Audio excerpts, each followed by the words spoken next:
Di dalam kitab Ihya Ulumuddin, Al-Ghazali tidak membedakan. Kita baca kitab Ihya, Ibrahim juga disebut sallallahu alaihi wasallam, Muhammad juga disebut sallallahu alaihi wasallam. Artinya secara hukum boleh ditukar-tukar, tidak apa-apa. Kepada Muhammad disebut alaihi salam, kepada nabi yang lain disebut sallallahu alaihi wasallam, tidak apa-apa.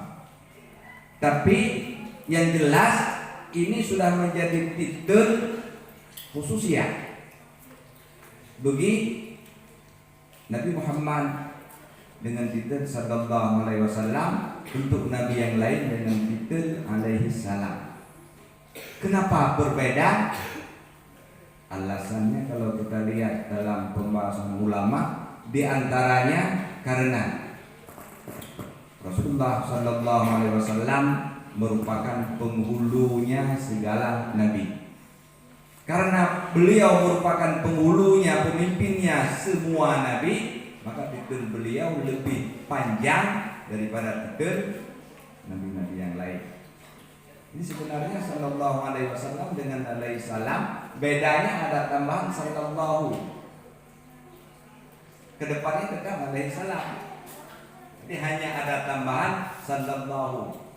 Kedepannya alaihi salam sama. Cuma karena ada tambahan sallallahu alaihi ditambah wawunya wasallam, sebenarnya tetap alaihi salam. Di sebagian ulama menyebutkan ini perbedaannya karena beliau merupakan penghulunya para anbiya. Kemudian alasan lain karena Allah langsung berselawat kepada Rasulullah ketika peristiwa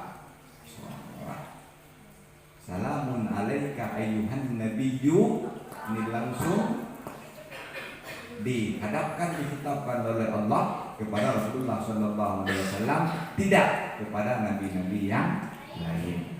Maka berdasarkan peristiwa ini kepada Rasulullah ditetapkan titel sallallahu alaihi wasallam, pada Rasulullah yang lain ditetapkan titel alaihi salam.